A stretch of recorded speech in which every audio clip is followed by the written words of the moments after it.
अस्सलाम वालेकुम रहमतुल्लाहि वबरकातुहू। मेरे चैनल पे आप सभी का बहुत बहुत स्वागत है।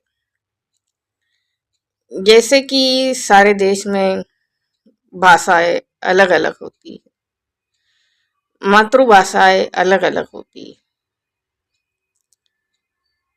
तो यानी कि मेरे कहने का मतलब है कि अभी जो मैं देख रही हूँ कि अपनी अपनी भाषाओं को लेके बहुत एतराज हो रहे हैं कि हमारे राज्य में हमारे राज्य की ही बातें करें, भाषा में बातें करें। तो मैं ये कहना चाहती हूँ कि जब हम अपनी राज्य से दूसरे राज्य में जाते हैं, जैसे कि महाराष्ट्र से यूपी अगर जाते हैं, अब तो हिंदी भाषा तो राष्ट्रीय भाषा है, उसके लिए तो कोई एतराज नहीं होना चाहिए, क्योंकि हिंदी भाषा हमारे पूरे राज्य में, देश में हर जगह चलती है। और इंग्लिश भाषा तो सभी देशों में चलती है। तो मेरा कहने का मतलब है इसके लिए एतराज नहीं होना चाहिए। अभी हम समझो महाराष्ट्र से यूपी जाते हैं तो हमें भोजपुरी तो बोलनी आती नहीं है, तो हमें भोजपुरी सीखनी पड़ेगी, क्योंकि हम दूसरे राज्य में जा रहे हैं। जैसे हम यूपी से अगर महाराष्ट्र में आते हैं तो मराठी भाषा सीखनी होगी, वैसे मराठी लोगों को भोजपुरी सीखनी होगी, या गुजराती लोग को मराठी सीखनी होगी, और मराठी लोगों को गुजरात जाएंगे तो गुजराती बोलने के लिए गुजराती सीखनी पड़ेगी।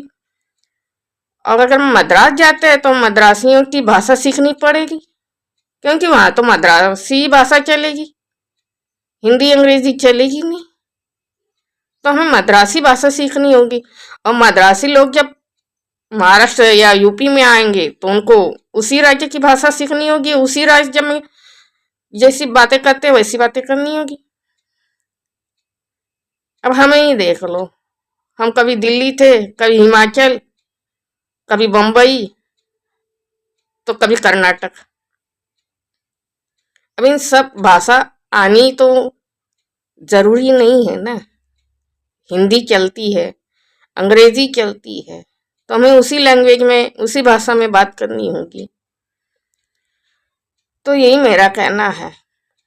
हाँ, मराठी, हिंदू, हिंदू हिंदू से बातें करें तो अपनी भाषा में बात कर सकते हैं। जैसे भोजपुरी, अगर भोजपुरी इंसान से भोजपुरी इंसान मिलता है तो उसमें बातें हो सकती है, क्योंकि वो अपने राज्य के आदमी।